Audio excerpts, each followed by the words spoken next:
Well, 74 people in Dallas County have died in one of the worst flu seasons on record. One North Texas man knows he was so close to becoming part of that statistic. Barry Pound returned to work this week, half days only, as he's getting his strength back from fighting the flu that truly almost took his life.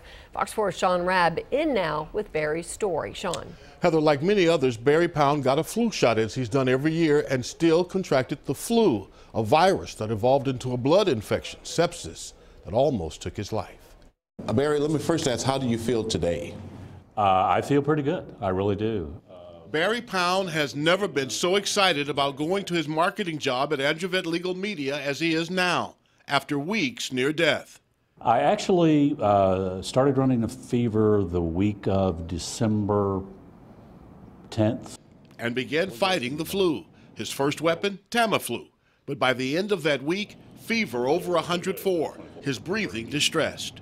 My wife called 911. They took me to the hospital, and that's about the last thing I remember for several weeks. He went to Baylor at White Rock Lake, but was condition critical. Doctors requested he be transferred. And I think one of the questions on there is something like, what would be the outcome if the patient is not transferred? And he just wrote in death. Pound was moved to Big Baylor, a medically induced coma, 22 days in ICU, flu that had become much more. They assume pneumonia or some other type of bacterial infection, and very quickly from that I developed sepsis, an infection of the blood, and that really started shutting down all of my organs. While at Baylor, no longer a fight against the flu, a fight to save his life.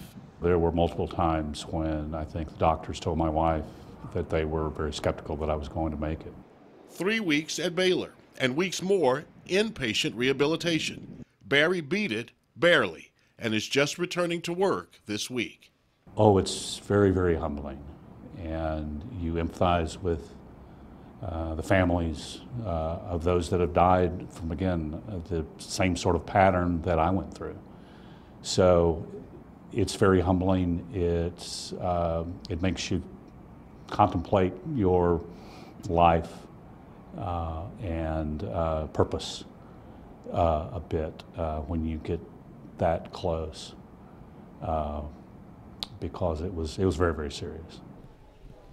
High volumes of antibiotics, along with doctors focusing on each organ as they begin shutting down, is what saved his life. And because of that sepsis blood infection that traveled through his brain, Barry had to take the driving portion of the driver license test again to make sure cognitive skills had not been impaired by the dangerous infection that started with the flu.